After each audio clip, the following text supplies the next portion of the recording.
Very little rain in the forecast over the next couple of days. Maybe some showers tonight, but things get better and stay dry right on through the weekend. Yeah, that's some good news. All right, thanks, Ed. Well, the flood continues to force many people out of your homes, and for some of you, the worst is yet to come. And joining us with more on that is Karin Mallett. Karin, how is it going today?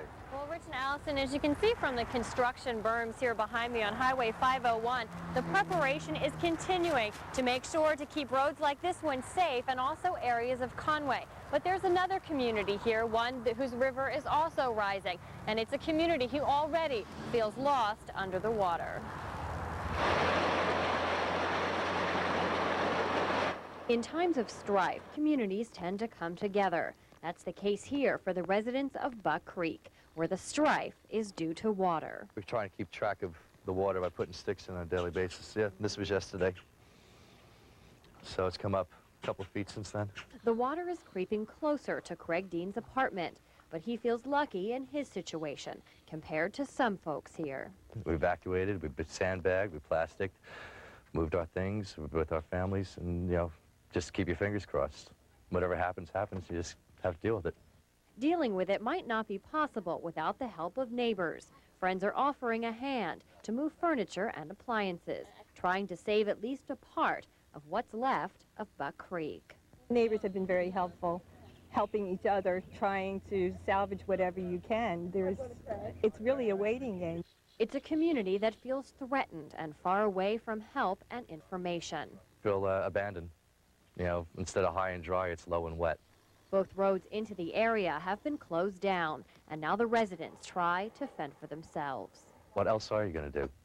So just do the next thing in order to keep yourself safe, your family safe, and then your possessions safe, which is what we're doing.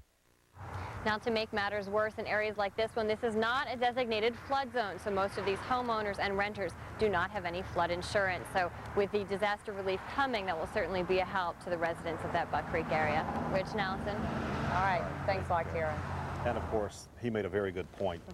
Just be happy everybody so far is safe and no loss of life so far from our perspective. This storm killed 63 people. That's so, right. you know, you try to look on the bright side and understand that at least everybody is safe. A little worse for wear, but safe so far. That's right. Well, one of the biggest concerns right now as we move forward through this is the safety of the water in Horry County. Joining us now to address some of those concerns is Ron Tata, who is the Director of Environmental Quality Control. Thanks so much for being with us. And what should people need to know about the water in Horry County?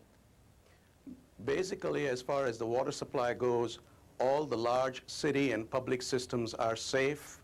They have done an excellent job in maintaining pressure and proper disinfection residuals.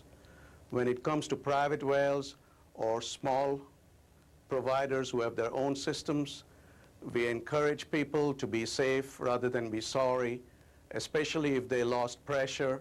We recommend that they boil their water, bring the water to a vigorous boil for a minute, or disinfect it using unscented bleach until such times as the floodwaters recede and we are able to assess the problem and hopefully disinfect the system and sample it. If you have a private well, I guess after the floodwaters recede, you'll need to take a sample of your water and have it tested? Absolutely. In some cases, they may need to disinfect the well prior to taking sample. And what is the situation with the wastewater flooding in Horry County? A problem with that? Wastewater, again, we've been very fortunate. Most of the systems are operating under full power or under emergency power. We have some isolated problems as far as public water system goes. The biggest problem seems to be in the Conway area. However, the city, working with the National Guard, Corps, and others, have done a superb job of trying to dike and find alternative ways to pump wastewater. A couple of things to bear in mind during this process. We have had potential overflows from wastewater, septic tanks that may not be working. Common sense is the key word here. If people use common sense in how they deal with things, we will minimize any health problems. Number one is to avoid going through flood areas, avoid children playing in that area. If you have to go through flood waters or you have to work in areas where there can be contamination, use plenty of soap and water to clean your hands and take care of the problem. Just be a little extra careful right now. The other problem is, again, you have glass fragments, you have metal parts. Those are the kinds of things where people can get injured. Sure. Yes. Again, common sense is the key in dealing with the solution, and dealing with the problem. Right, and Mr. be Tata, careful. thank you so much for Thank you. joining us. My pleasure. Well, of course, the flooding has turned life upside down in Horry County. That's right. Get a pen and paper ready right now because we're going to give you a lot of information and numbers that you need to know. First of all, we actually have some good news, a little good news for parents. All Horry County schools will resume their regular schedules tomorrow. Parents concerned about bus routes can call the bus office in their attendance area. Those offices will be open at 6 a.m. We now have some road closings to pass along. 106 from 961 to 165 Country Club Drive is closed. 14 from 501 Business to Highway 90 is closed. 105 from 905 to 377 is closed. Also 31 from 905 to Highway 90 is closed. Lee's Landing Circle is closed, as is 905 at Simpson Creek.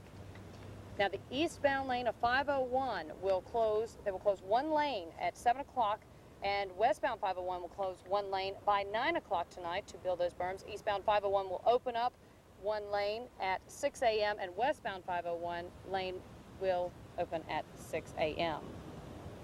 Now, for up-to-date information on road closings, detours, traffic, and other flooding information, you can call the number on your screen there. It's 1-888-877-9151. That number is provided by the Department of Transportation. And all road closings will be posted online at www.dot.state.sc.us. And if you have any questions or complaints about insurance, you need to call 1-800-768-3467. That's 1-800-768-3467. That is the South Carolina Department of Insurance.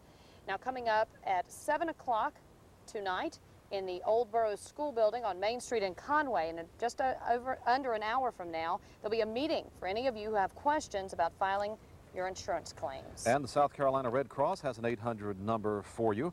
That number, 1-800-306-2029, 306-2029. It's too late to call them right now, but you can reach them between 8 a.m. and 6 p.m. tomorrow.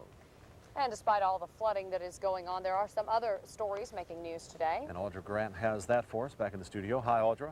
Good evening, Rich and Allison. We are certainly right. Jury selection begins today in the 5th trial of a Atlanta man accused of killing a state trooper. Now, many of you at Dillon County are questioning tonight whether or not 5 trials constitutes double jeopardy.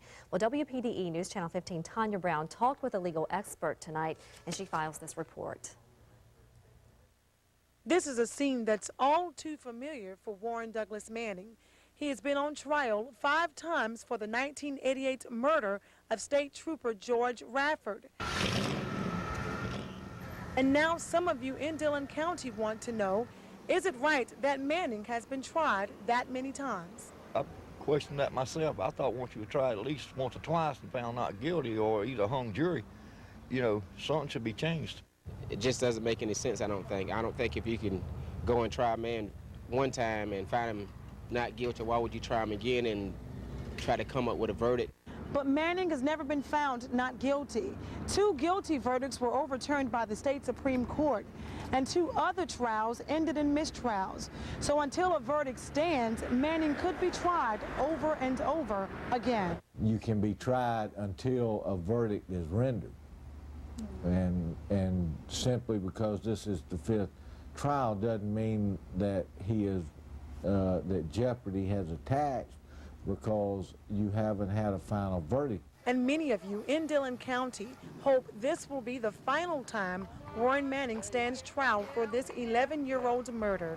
Jury selection in this trial continues on Wednesday. In Dillon, Tonya Brown, Wpde News Channel 15.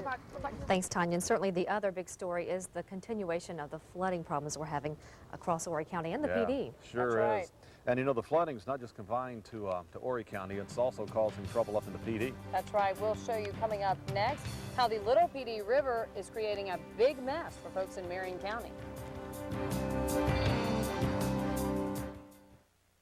Coca-Cola proudly joins WPDE News Channel 15 in presenting Millennial Moment, the Grand Strand and PD's journey of change.